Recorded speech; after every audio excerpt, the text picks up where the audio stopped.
అదే RTV app వార్తల్ని క్షణాల్లో చదివే అవకాశం ఉంటుంది. ఒక న్యూస్ పేపర్, ఒక టెలివిజన్ ఛానల్ మీ చేతుల్లో ఎప్పుడూ ఉంటాయి. సోదరి మండలందరికీ అదేవిధంగా పాత్రికేయ మిత్రులు కూడా నా నమస్కారం తెలియజేస్తున్నాను. ఇవాళ బాబాసాహెబ్ అంబేద్కర్ గారి జయంతి. సాధారణంగా పుష్పాంజలి ఘటిస్తాము, వారి గురించి 4 మాటలు చెప్పుకుంటాము, ఆ తర్వాత ఎవరిళ్ళకి వారు వెళ్ళిపోతూ ఉంటారు. అయితే నిజమైనటువంటి నివాళి ఎప్పుడు మనం అర్పించిన వాళ్ళం అవుతా అంటే వారి ఆశయ సాధనకి మనమందరం కూడా నిబద్ధతతోటి కృషి చేసినప్పుడు, అదేవిధంగా వారు ఏ ఆశయాలకి నిలబడ్డారు దానికి అంకితమైనప్పుడే అదే నిజమైన నివాళి అని చెప్పి నేనైతే గట్టిగా విశ్వసించేటువంటి వ్యక్తిని. సమసమాజ స్థాపన ఏదైతే వారి కలగా ఉందో ఇవాళ మనం దానికోసం కృషి చేయవలసినటువంటి ఆవశ్యకత చాలా ఉన్నది అని చెప్పి భావిస్తున్నాను. ఎందుకంటే ఇప్పుడున్నటువంటి పరిస్థితుల్లో సమాజాన్ని విభజించి పాలించు అనేటువంటి రీతిలో ఏదైతే మనం రాష్ట్రంలో చర్యలు చూస్తున్నామో దాన్ని అందరం కూడా గట్టిగా ఖండిస్తూ మనమందరం ఒకటే ఆంధ్రులుగా మనం ఆంధ్ర రాష్ట్ర అభివృద్ధికి అంకితం అవ్వాలి అనేటువంటి భావనతోటి ముందుకు వెళ్ళవలసినటువంటి ఆవశ్యకత ఉన్నటువంటి సందర్భంలో ఖచ్చితంగా మనం బాబాసాహెబ్ అంబేద్కర్ గారి ఆశయం ఏదైతే ఉందో సమసమాజ స్థాపన దానికి కృషి చేయాలి. కూటమి ఆ యొక్క ఆశయానికి అంకితమై ఉన్నది అని చెప్పి నేను తెలియజేస్తున్నాను. భారతీయ జనతా పార్టీ సబ్కే సాత్ సబ్కా వికాస్ అనే నినాదంతో అంటే సమాజంలో ఉన్నటువంటి అన్ని వర్గాల వారికి, వర్ణాల వారికి, ప్రతి ఒక్కరికి కూడా న్యాయం చేస్తూ ముందుకు వెళ్ళాలి అనేటువంటి మూల సిద్ధాంతానికి అంకితమై ఉన్నది.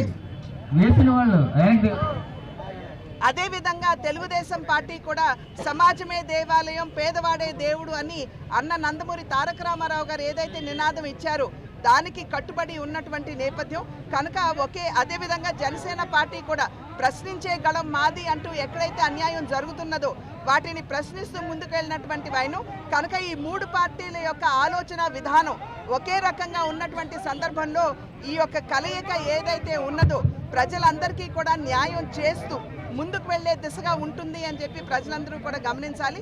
అదేవిధంగా బాబాసాహెబ్ అంబేద్కర్ గారి విలువలు ఏవైతే ఉన్నాయో అంటే మహిళా సాధికారత కావచ్చు, అదేవిధంగా వారు హిందూ యూనిఫైడ్ కోడ్ తీసుకురావాలి అని భావించారు.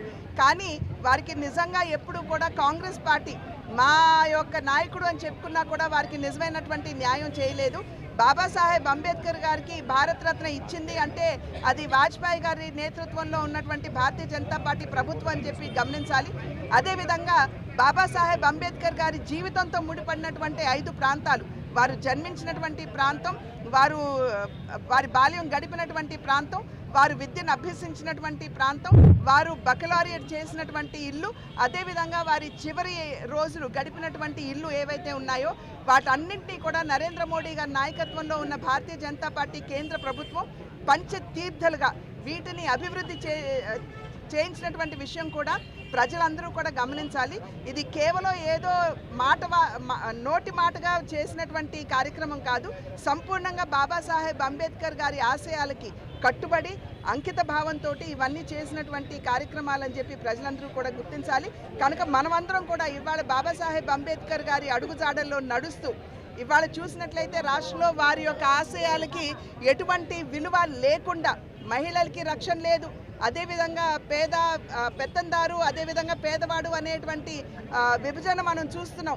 వీటన్నిటి నేపథ్యంలో మనం ఆంధ్ర రాష్ట్ర ప్రజలంగా ఖచ్చితంగా రాబోయే కాలంలో మే 13న జరగబోయేటువంటి ఎన్నికల్లో సైతం ఏదైతే బాబాసాహెబ్ అంబేద్కర్ గారి ఆశయాలకి కట్టుబడి ఈ 3 పార్టీలు ఉన్నాయో ఈ కూటమిని ఆశీర్వదించవలసిందిగా అభ్యర్థిస్తున్నాను. బాబాసాహెబ్ అంబేద్కర్ గారికి నివాళులు అర్పించుకుంటున్నామండి. After that we will talk. ఖండిస్తున్నామండి, మా పార్టీ ఖండించింది, ఆల్రెడీ ఖండించాం మేము. ఏదైతే ఇది హేయమైన చర్య అని చెప్పి మేమందరం కూడా భావిస్తాం. చెప్తారన్న అన్ని కోడికత్తి అప్పుడు అదే చెప్తారు, అధికార పక్షం అంటారు. ప్రతి సందర్భంలోనే మేమేనా వాస్తవాలు బయటకు తీసుకురండి. ఎవరన్నారు రాజకీయం వద్దనేదే మా ఆలోచన. మేడం చెప్పినట్లు రాజకీయాలు వద్దు. బిఆర్ అంబేద్కర్ గారి ప్రపంచ మేధావి, ఆయన యొక్క స్ఫూర్తితో అందరూ ముందుకు వెళ్ళవలసిన పరిస్థితులు కనబడతా ఉన్నాయి. రాజ్యాంగ వ్యవస్థలు, రాజ్యాంగ స్ఫూర్తిని తూట్లు పొడిచే పరిస్థితులు కనబడతా ఉన్నాయి. తప్పకుండా ప్రజల్లో మార్పు రావాలి. ఆయన యొక్క ఆలోచన విధానంతో అందరూ కూడా స్ఫూర్తిదాయకంగా ముందుకు అడుగులు వేయాలి. రాజ్యాంగ వ్యవస్థల్ని, రాజ్యాంగ స్ఫూర్తిని కాపాడుకునేందుకు ప్రతి ఒక్కరు కూడా కృషి చేయాలని, అలాగే ఈరోజు రాజమహేంద్రవరం సిటీ నియోజకవర్గంలో పురంధేశ్వరి గారు అలాగే మా పార్టీ నాయకులు బహుజనులు అందరూ కూడా ఆయనకి ఘనమైన నివాళులు అర్పించి ఆయన యొక్క స్ఫూర్తితోటి మేము అందరం కూడా అడుగులు ముందుకు వేయాలని ఒక ఆలోచనతోటి వెళ్తా ఉన్నాం. తప్పకుండా దాన్ని అందరూ కూడా ముందుకు తీసుకెళ్లాలని ఆశిస్తా ఉన్నాం. మరిన్ని వీడియోస్ కోసం ఛానల్ ని సబ్స్క్రైబ్ చేయండి, లేటెస్ట్ అప్డేట్స్ కోసం వాట్సాప్ ఛానల్ ని ఫాలో చేయండి అండ్ లింక్ డిస్క్రిప్షన్ లో ఉంది.